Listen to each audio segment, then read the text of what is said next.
जब हम ट्रेन से उतरे तो हमने खुद को एक छोटे से हिल स्टेशन पर पाया। अपना अपना सामान उठाकर हम कैब ढूंढते हुए बाहर निकले ताकि हम किसी जगह पर एक रात गुजार सकें। एक बूढ़ा ड्राइवर अपनी कैब में बैठा सो रहा था। मैथ्यू ने उसकी खिड़की पर खटखटाया और उस ड्राइवर ने कंफ्यूज होकर हमारी तरफ देखा। आसपास कौन सा होटल है? क्या? हमें एक रात गुजारने के लिए कोई जगह चाहिए, क्या तुम हमें कहीं ले जा सकते हो? हाँ, यहाँ जंगल के बीच एक जगह है, यहाँ कोई होटल नहीं, बस वही एक जगह है। ठीक है, हमें वहाँ ले चलो। ऐसे कहते हुए हम पीछे वाली सीट पर जा बैठे और इस ड्राइवर ने गाड़ी चलाना शुरू किया। बारिश होने के बावजूद वो नज़ारा बेहद खूबसूरत था। एक तरफ लंबे लंबे हरे पेड़ और दूसरी तरफ पाइन ट्रीज ने मेरी आंखों को चकाचौंध कर दिया था। कितना खूबसूरत है, बिल्कुल तुम्हारी तरह। बस भी करो, ये लाइन बहुत ही चीजी थी। वेल, आखिर ये हमारा हनीमून जो है। मैथ्यू की बातें सुनकर मैं हंसने लगी। हमारी शादी पिछले महीने हुई थी, लेकिन घर बनाने में व्यस्त होने के कारण हम तब अपने हनीमून पर नहीं जा पाए थे। इसलिए आखिरकार हम यहाँ थे, अपने काफी देर से रुके हुए हनीमून प्लान को एंजॉय करते हुए। करीब 20 मिनट बाद उस कैब के ड्राइवर ने हमें एक पतले कच्चे रास्ते के बाहर उतारा और कहा, शेल्टर माउंटेन इस सड़क के खत्म होते ही है। वो गाड़ी चलाकर चला गया और हम उस शेल्टर की तलाश में आगे बढ़े। शेल्टर माउंटेन इंग एक खुला हुआ कैंप साइट था जहां पुराने और जंग खाए हुए लकड़ी के केबिन्स किराए पर मिलते थे। लकड़ी की एक छोटी सी हट जिस पर इन कीपर्स ऑफिस लिखा हुआ था, कैंप साइट के ठीक बाहर उसका साइन बोर्ड लगा हुआ था। अंदर घुसते ही हमें एक गंदा सा दिखने वाला आदमी मिला। उसने भूरे रंग के ट्राउजर और सफेद बनियान पहनी हुई थी, जो अब सफेद नहीं बची थी। वह काउंटर के दूसरी तरफ खड़ा होकर सिगरेट पी रहा था। हमें देखकर वो जगमगा उठा और उसके चेहरे पर बड़ी सी डरावनी मुस्कान आ गई। उसने भारी आवाज में कहा, आइए आइए, हमें आज रात के लिए एक केबिन चाहिए, क्या आपके पास कोई खाली है?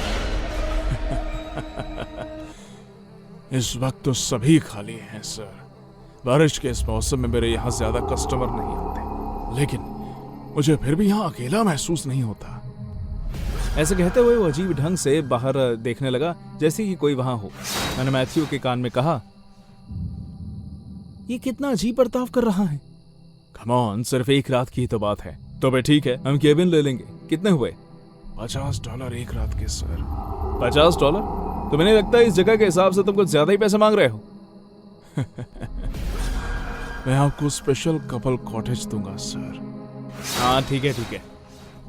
उसने हमें चाबी दी और कहा, सीधा जाकर लेफ्ट कोने में आखिरी केबिन है। हमने उसे शुक्रिया कहा और हम अपने केबिन की तरफ जाने लगे। हमारा केबिन था B4। वो एक छोटा लकड़ी का केबिन था जिसमें डाइनिंग एरिया, अटैच बाथरूम और एक आरामदायक बेडरूम।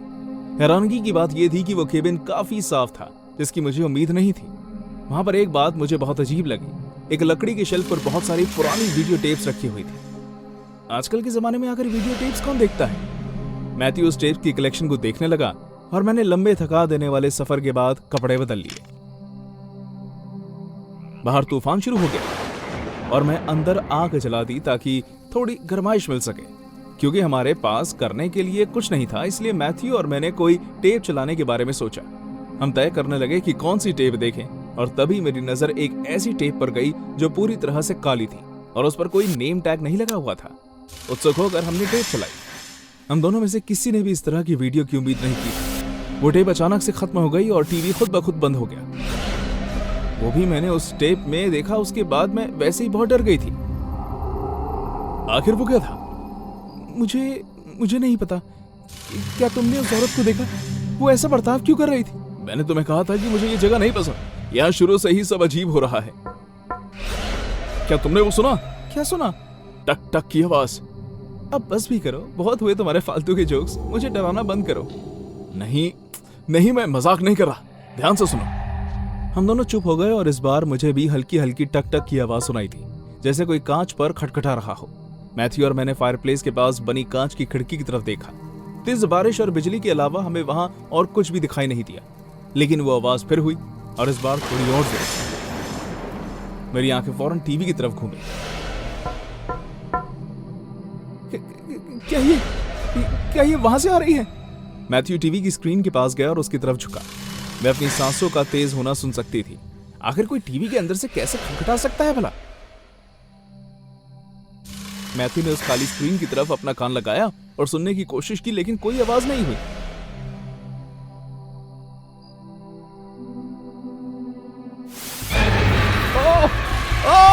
मेरी मदद करो जूडी, जूडी मेरी मदद करो। Oh my God. मैंने मैथ्यू का हाथ पकड़ा और अपनी पूरी जान लगाते हुए उसे खींचने लगी, लेकिन जो भी उसे टीवी के अंदर से खींच रहा था वो मुझसे कई ज्यादा ताकतवर था। मैंने कितनी भी कोशिश क्यों ना कर ली, लेकिन मैथ्यू का शरीर टीवी में फंस चुका था। अपनी आंखों के सामने मैंने अपने पति को टीवी की काली स्क्रीन के अंदर जाते हुए देखा। मैं डर के मारे कांपते हुए जमीन पर गिर गई और गाढ़ा सा काला लिक्विड टीवी से नीचे गिरने लगा। सब कुछ शांत हो गया और मुझे अपने दिल की धड़कनें सुनाई देने लगी। और फिर अचानक टीवी की स्क्रीन चालू हो गई। वो औरत जिसे हमने पहले वीडियो में देखा था वो मेरे सामने आई, लेकिन इस बार वो सीधे मेरी आंखों में आंखें डालकर देख रही थी। उसका चेहरा, ओह गॉड, उसका चेहरा। मैंने अपनी जिंदगी में इससे डरावना कुछ नहीं देखा था। वो मेरी तरफ देखकर बड़ी सी मुस्कान देने लगी और फिर उसने अपनी गंदी उंगली होठों पर लगाकर चुप रहने का इशारा किया।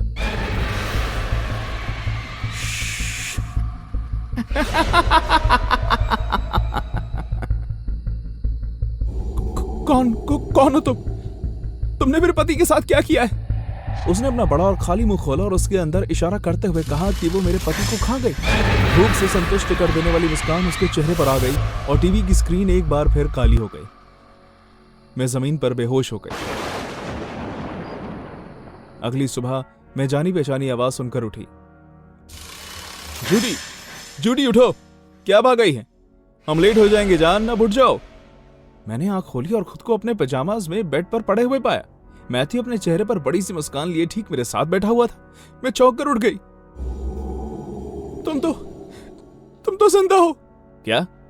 तो क्या तुम चाहती थी कि मैं अपने हनीमून पर मर जाऊं? नहीं नहीं, वो वीडियो टीवी में वो औरत। ये तुम क्या कह रही हो? मैं भागते हुए डाइनिंग रूम में गई, लेकिन बहुत ढूंढने के बाद भी मैं ऐसी कोई टेप नहीं ढूंढ पाई जिस पर कोई टैग न लगा हो। मैंने अपने पति को सब कुछ बताया। वो मेरे ऊपर हंसने लगा और उसने कहा कि मैंने कोई बुरा सपना देखा होगा। उसने ये भी कहा कि कल रात मैं कोई पुरानी ब्लैक एंड व्हाइट फिल्म देखते हुए सोफे पर ही सो गई थी और उसने मुझे उठाकर बेड पर लेटाया। हैरानगी की बात यह है कि मुझे कुछ याद नहीं। ये सब इतना सच लग रहा था कि मुझे यकीन ही नहीं हुआ कि मैंने कोई सपना देखा है। हम आखिरकार अपना सामान गाड़ी में रख रहे हैं। मैं खुश हूं कि हम इस जगह को इतनी जल्दी छोड़कर जा रहे हैं। मैथ्यू बहुत खुश है और मैं कोशिश कर रही हूं कि पिछली रात की वो भयानक घटना भुला दूं। सबसे ज्यादा खुशी की बात तो ये है कि ऐसी डरावनी टेप कभी थी ही नहीं। कुछ लोग मेरा मजाक उड़ाते हैं जब मैं उन्हें बताती हूँ कि मेरी शादी के एक हफ्ते बाद ही मैंने अपने पति को तलाक दे दिया था।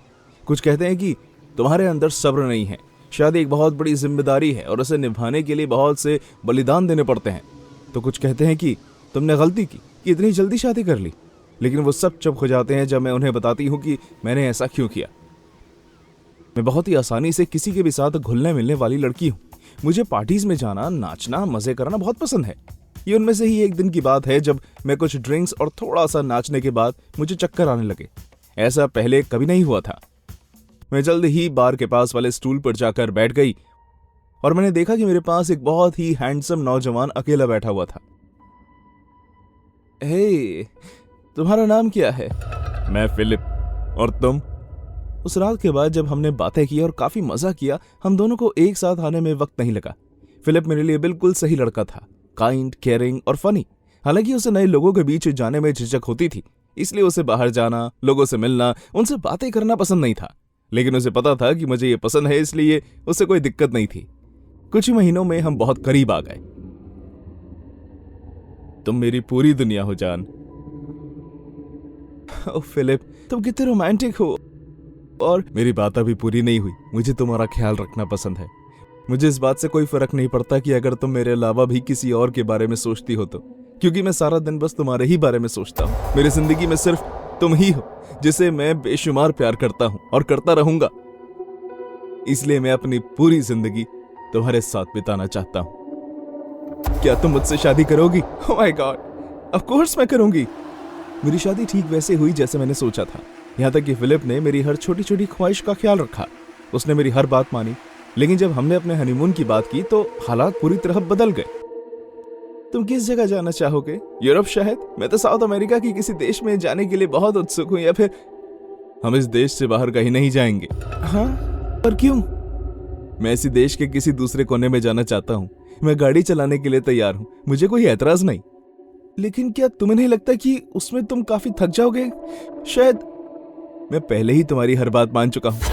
शायद मुझे तुम्हें याद दिला देना चाहिए कि जिस तरह की शादी तुम चाहती थी उसमें कितना पैसा खर्च हुआ है। अब तुम्हें और क्या चाहिए? हमारा हनीमून इसी देश के अंदर होगा, समझी तुम? हाँ ठीक है, तुम्हें कोई जरूरत नहीं है, मुझे तो बस तुम्हारी ही चिंता हो रही थी। हाँ बिल्कुल, क्योंकि तुम तो दुनिया की सबसे प्यारी लड़की हो।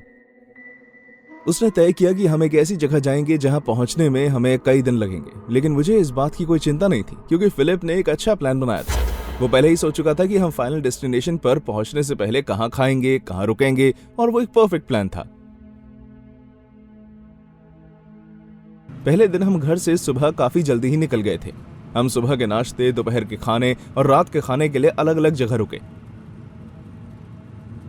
जब तक हमने दोबारा चलना शुरू किया तब तक काफी अंधेरा हो चुका था और सड़क के किनारे पर लगी लाइट्स जल गई थी। तो मुझे कब बताओगे कि हम कहां जा रहे हैं?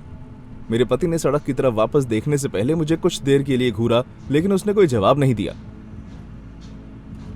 कम ऑन जान, मैं जानना चाहती हूँ, क्या इस बात को जानने के लिए मुझे 2 और दिन का इंतजार करना पड़ेगा?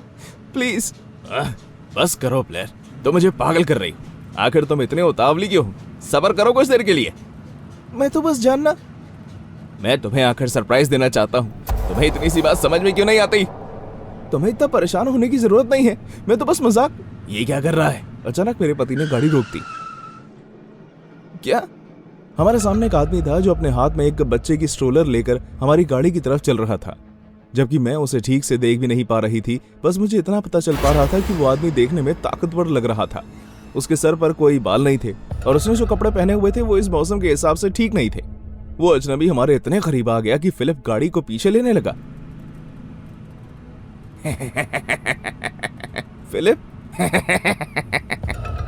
मुझे समझ नहीं आ रहा था कि मेरे पति को इतनी हंसी क्यों आ रही थी। ये क्या बकवास है? फिलिप रुको, जरा देखो उसे। वो हंसते हुए गाड़ी को और पीछे लेने लगा। फिलिप! मेरे पति ने एक बार फिर गाड़ी को रोका। मैंने उसकी तरफ देखा और कहा, ये तुम क्या कर रहे हो? तुम्हें क्या लगता है मैं इस आदमी से पीछे हट रहा हूं? लेकिन अगर उसे हमारी जरूरत हुई तो हम उसे इस तरह छोड़कर नहीं जा सकते। जब मैंने आगे की तरफ देखा तो वो आदमी वहीं खड़ा था। इस बार उसका चेहरा हेडलाइट्स की रोशनी की वजह से साफ साफ मुझे दिखाई दे रहा था। उसके चेहरे पर कई जगह खरोंच के निशान लगे हुए थे, जिनमें से कुछ लाल और कुछ नीले रंग के थे। उसके जबड़े की तरफ जब मैंने ध्यान दिया तो वो जरूरत से ज्यादा ही बड़ा दिख रहा था। वो आदमी मुझे देखने में कुछ ठीक नहीं लग रहा था, यहाँ तक कि उसे देखकर मुझे काफी डर लगने लगा और मेरा चेहरा फीका पड़ गया था। क्या तुम मेरी मदद नहीं करोगे? क्योंकि मुझे उसकी कोई बात समझ में नहीं आ रही थी, इसलिए मैंने अपनी तरफ वाली खिड़की को नीचे किया। क्या क्या कहा तुमने? क्या तुम मुझे लिफ्ट नहीं दोगे? हाँ?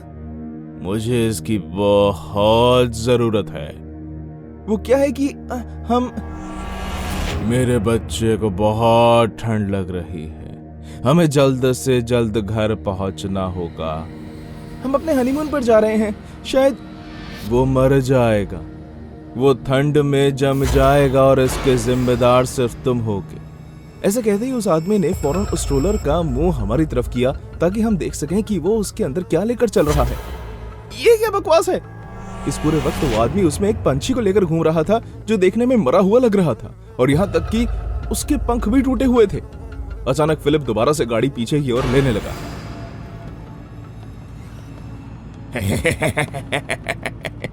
आखिर तुम इतना हंस क्यों रहे हो? बस एक ही पल के अंदर मेरे पति का चेहरा हंसी से बदलकर गुस्से वाला हो गया। क्या तुम्हें लगता है कि इस पागल को कोई याद करेगा? क्या? खैर, मुझे ऐसा बिल्कुल नहीं लगता। ऐसे कहते ही फिलिप ने पूरी स्पीड के साथ गाड़ी आगे बढ़ानी शुरू कर दी। ये तुम क्या कर रहे हो? उसने तुम्हें डराया है। लेकिन ऐसे तो तुम उसे जान से मार दोगे। रुक जाओ फिलिप। मैं नहीं रुकूंगा। ओह माय गॉड, नहीं! बच्चे की स्ट्रोलर अब हमसे कुछ दूरी पर गिरी पड़ी थी, लेकिन वो आदमी हमें कहीं नहीं दिख रहा था। ये तुमने क्या किया? बाहर में जाओ। इस एक्सीडेंट की वजह से उस आदमी का जबड़ा पूरी तरह से हिल गया था, लेकिन मुझे वो दर्दनाक मंजर ज्यादा देर तक देखने की जरूरत नहीं पड़ी, क्योंकि वो फिर से जमीन पर गिर गया था। Oh my God! मैंने गाड़ी से बाहर निकलने की कोशिश की, लेकिन फिलिप ने मेरा हाथ पकड़कर मुझे जबरदस्ती रोक लिया। आखिर तुम क्या करने के बारे में सोच रही हो? तुमने किसी के ऊपर गाड़ी चढ़ा दी है फिलिप। तुम मुझसे बचकर नहीं जा सकती। छोड़ो मेरा हाथ। मैंने उसकी एक आंख पर मुक्का मारने से पहले एक बार भी नहीं सोचा। तुम्हें हमेशा के लिए मेरे साथ रहना होगा, और जरूरत पड़ी तो मैं तुम्हें फिर से ड्रग्स दूंगा। किस्मत से आसपास की दुकानों के लोगों ने उस रात मेरी मदद की। हालांकि मैं वहां थी, लेकिन फिर भी जो कुछ भी उस रात हुआ वो मेरे लिए यकीन करना बहुत ही मुश्किल था। मुझे जो भी जरूरत लगा मैंने किया। अब मैं उस आदमी के साथ डिवोर्स लेने की प्रोसेस में हूँ, और मैं फिलिप के खिलाफ उस आदमी का कत्ल करने के लिए गवाही देने का इंतजार कर रही हूँ।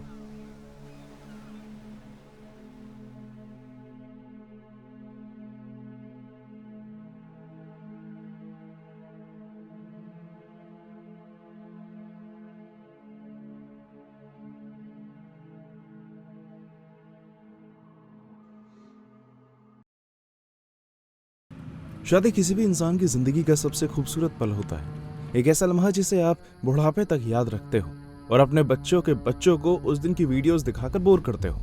आपको बोर करने के लिए माफी चाहूंगा, लेकिन मेरी शादी कुछ ऐसी ही थी।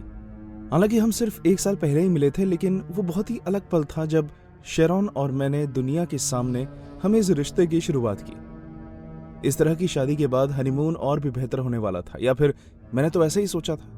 हमने अपना हनीमून ब्राजील में जन्नत की तरह खूबसूरत दिखने वाले बीच पर मनाने का तय किया, और पहले तो प्लान बहुत ही बढ़िया चल रहा था। प्यार में डूबे हम दोनों खुशी खुशी प्लेन में चढ़े और एक दूसरे के साथ हंसते और बातें करते रहते। होटल में हमारी पहली रात बहुत ही जोशीली थी। हम कमरे के अंदर और कमरे के बाहर एक दूसरे को किस करते रहे। कुछ लोग हमें देखकर खुश हो रहे थे और कुछ लोग अनकंफर्टेबल, लेकिन हमें उससे कोई फर्क नहीं पड़ता। हम बस एक दूसरे में खोए हुए थे। अगले दिन मुझे कुछ फन एक्टिविटीज के लिए पेमेंट करने जाना था और शेरॉन अभी सो रही थी।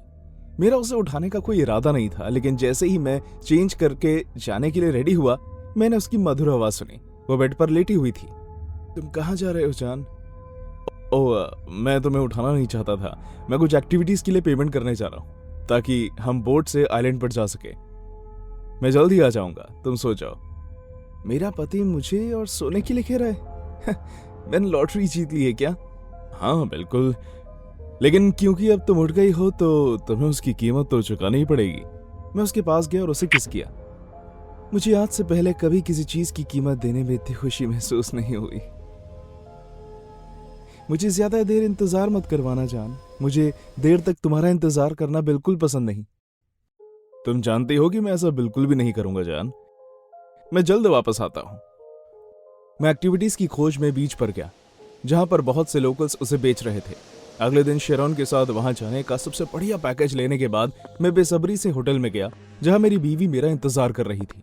मैं अपने हाथ में फूलों का गुलदस्ता ले गया, ये सोचकर कि शेरॉन खुशी से झूम उठेगी और मुझे किस करेगी। लेकिन अंदर घुसते ही मैंने जो देखा वो बिल्कुल अलग था। जैसे ही मैंने दरवाजा खोला, मेरी बीवी बेड पर बैठकर रो रही थी। मेरे हाथ से फूल गिर गए और मैं भागते हुए उसके पास गया। जब मैंने उसे करीब से देखा तो उसकी आंखें लाल हो चुकी थी। मैंने दुखी होकर गुस्से में चिल्लाकर पूछा, हे भगवान, क्या तुम ठीक हो शेरॉन? नहीं, एक आदमी यहाँ आया और मुझे मारने लगा। क्या उसने तुम्हारे साथ कुछ और भी किया? कहाँ है वो? कैसा दिखता है वो? उसने मेरे साथ और कुछ नहीं किया, वो बस अंदर आया और मुझे मारने लगा। वो यही है, वो यही है। उसे बाहर निकलने का मौका नहीं मिला। ठीक है, तो तुम जाओ, किसी को बुलाओ, तब तक मैं उसे देखता हूं। नहीं, तुम मेरे साथ चलो, वो तुम्हें भी नुकसान पहुंचा सकता है। नहीं, जो उसने तुम्हारे साथ किया उसके बाद मैं उसे यहां से भागने का मौका नहीं दे सकता। मैं धीरे धीरे बाथरूम की ओर बढ़ा। मैं जानता हूं कि मुझे अपने हाथ में कोई चाकू या डंडा ले लेना चाहिए था ताकि मैं खुद का बचाव कर सकूं, लेकिन मैं इतना ज्यादा गुस्से में था कि मैंने कुछ नहीं सोचा। मुझे गुस्सा आ रहा था कि इस आदमी ने मेरी बीवी का हनीमून खराब कर दिया था और उसे इसकी कीमत चुकानी ही पड़ेगी, चाहे कुछ भी हो जाए।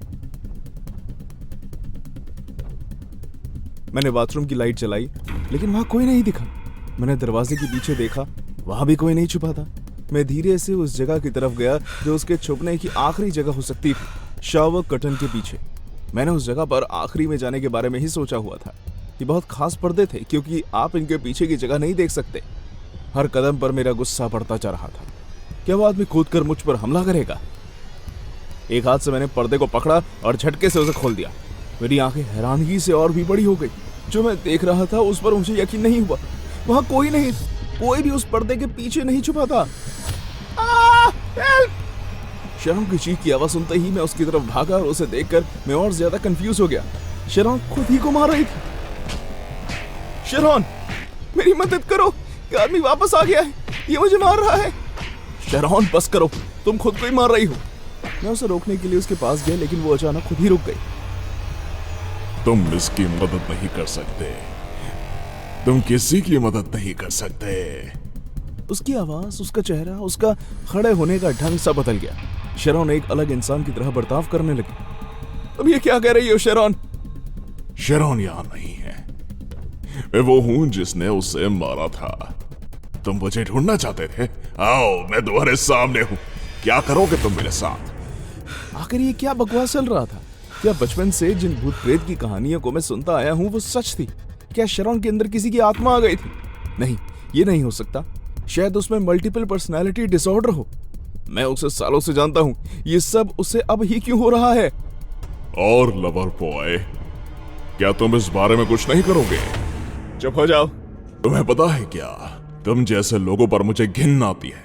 शरण ने मुझे तुम्हारे लिए छोड़ दिया, एक ऐसा आशिक जो बुज़दिल है और जो अपनी पत्नी पर हुए अत्याचार का बदला भी नहीं ले सकता। तुम बहुत ही घटिया हो। तुम शरण हो, क्या तुम नहीं जानती?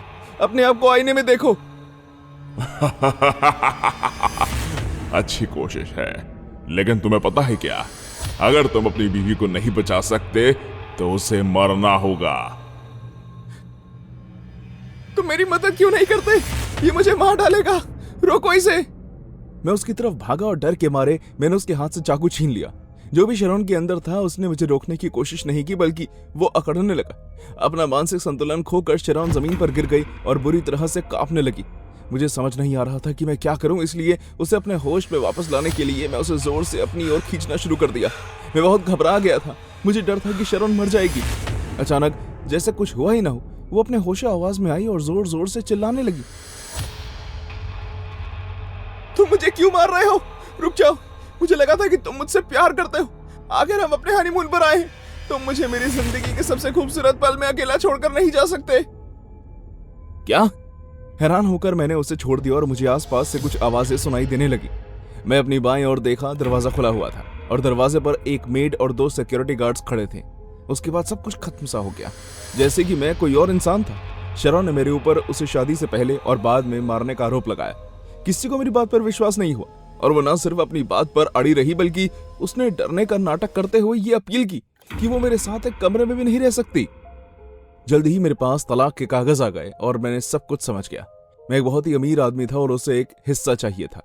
हम अब तक इस केस के सिलसिले में अपने वकील से मिल रहे हैं। शरण को लगा कि अगर उसके पास गवाह होंगे तो वो मुझे कोर्ट में हरा देगी, लेकिन वो एक बात नहीं जानती थी कि ब्राजील के कुछ होटल्स में सिक्योरिटी कैमरा लगे हुए होते हैं। मैं इसे अपनी जीत नहीं मानता, क्योंकि मैं उसको खो दिया है जिसे मैंने जीवन भर के लिए प्यार करने का वादा किया था।